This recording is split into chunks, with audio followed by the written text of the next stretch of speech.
first video here.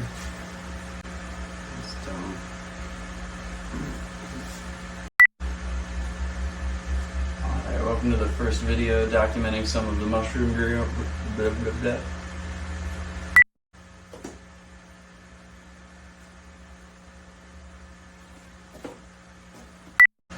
Welcome to the first video we're doing here documenting some of the mushroom growing we've been up to. Step one here before we inoculate some of our grain spawn bags is we're just going to sterilize the workspace. If you're like me, you might have 91% isopropyl alcohol in your house just to use as a solvent for cleaning. It's great for cleaning, it's not great for disinfecting, so you want to make sure you're using the 70% isopropyl here. 91% is just going to evaporate so fast that it doesn't really have time to disinfect the surface enough. So we're just going to clean our workspace a bit here and clean ourselves a bit here. And because I don't own a pressure cooker, we are going to be using these pre-sterilized grain spawn bags from North Spore. This will be the third or fourth time we've used these. Had pretty good luck with them. No contamination yet, knock on wood. And pretty good results the first few times, so we're going to stick with them. When you buy them in bulk, if you buy, I think it's 4 or more through their website, you start to get discounts on pricing, so that's pretty nice for an operation like ours, where we're buying them 4 or 5 at a time. And so we really want to, just out of an abundance of caution, sterilize everything. We're even going to spray our bags down here.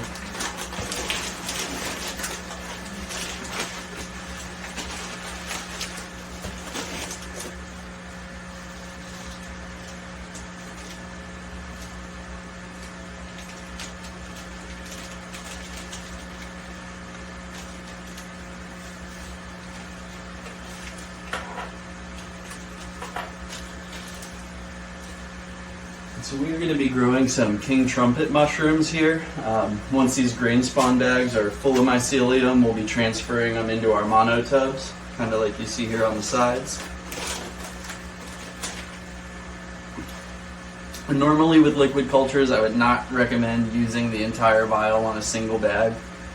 When you're adding that much liquid, you're just kind of increasing the chance of some contamination happening. These specific syringes have been in my refrigerator for a few months. I'm not 100% sure how viable they are, so I am going to use the full thing on each bag here. Another not pro tip, because these are pre-sealed sterilized needles, I'm not going to sterilize them or put them through an open flame, anything like that. Best practice, you should do that. Lazy practice, I'm not going to do that.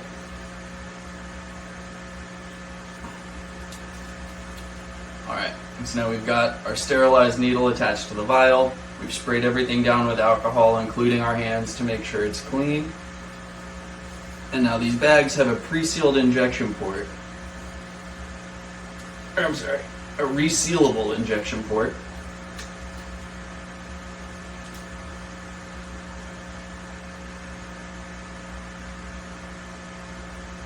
And that means after I take this needle back out, it's going to seal itself back up and be airtight so that no germs or contamination can get in through where I've put this needle.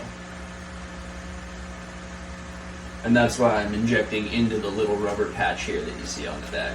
Or maybe don't see on the bag, because I put that bottle of alcohol right in front of it. It'll catch the next one.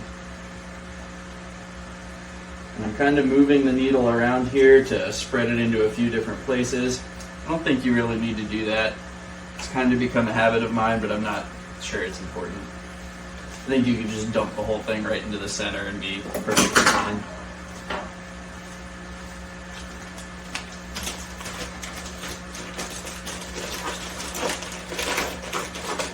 Alright, so that is our first bag down. Label this, and I'm going to pop it into our chamber here just to have a nice warm dark place for these to do their thing in.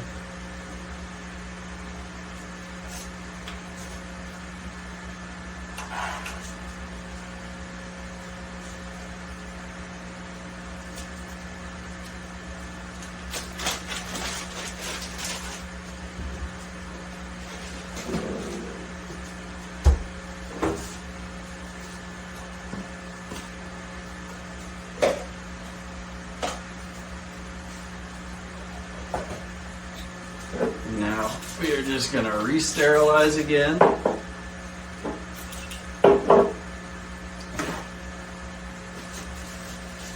Another important note here is usually, you can see we're in our indoor garden here in the office, and most of the time we've got a bunch of fans going for the plants. A bunch of fans, a couple air filters, and the house's HVAC system.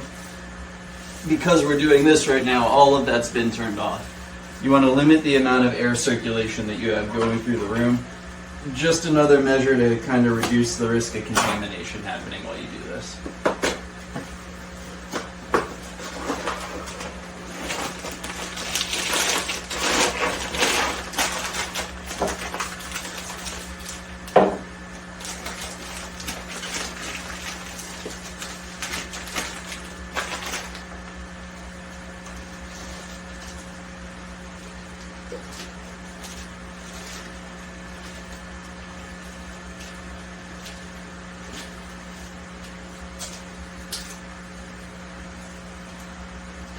Probably speed up the video here so you guys don't have to watch me do all 4 bags like this. But I will say I have really enjoyed working with these North Spore bags. I enjoy their website, I enjoy their spore selection, and I think their packaging looks really cool. This is not a sponsored video, but if you guys happen to see this, want to send me some free stuff, that'd be cool too.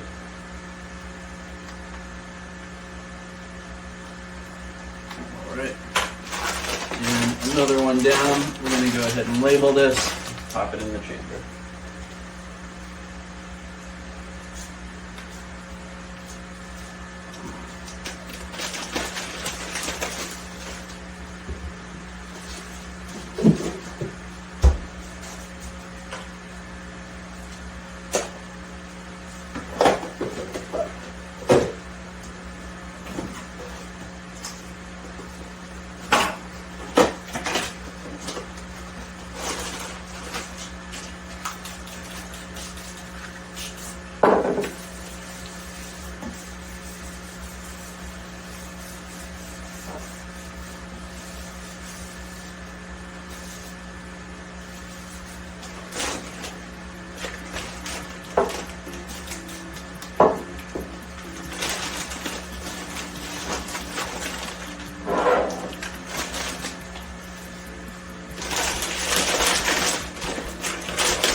One other thing I do want to mention with this stuff, guys, is when you're working with syringes with sharp needles like this, don't be a dummy.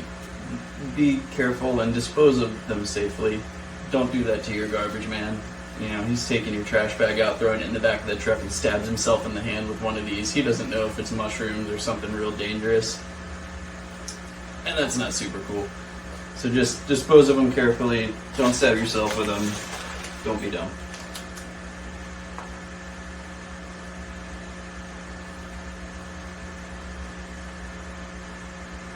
Waited until the last one to say anything in case I stab myself in the hand on camera.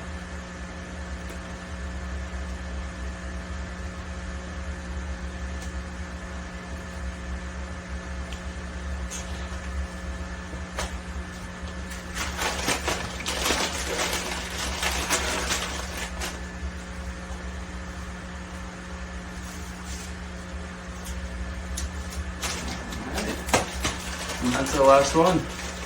I'm going to seal these up. I'm going to wrap up all of these sharps back in the plastic containers, back inside of the original packaging, and tape it up so that I know no one gets hurt when they dispose of them. You know, I'm going to put these in a chamber. We're going to wait a couple weeks. We're going to check progress as we go. Once we see the mycelium spread through about half, a little more of the bag, we'll break them up and, you know, shake them a bit, give them a chance to spread more evenly before we redistribute them into the monotubs. I'll make another video for that so you guys can follow along. Probably do a video about making the sterile substrate. That's something you can do without a pressure cooker, so we do make our own bulk substrate. And then we'll transfer these to the monotubs, wait a few more weeks, see what we get. And if you guys are interested, you can follow along. I'm sure you're sick of hearing this, but you know, maybe click the like button or subscribe if you want to. And if you don't want to, then, you know, don't do it. You don't have to listen to me, but it'd be cool. So just think about it. Thanks.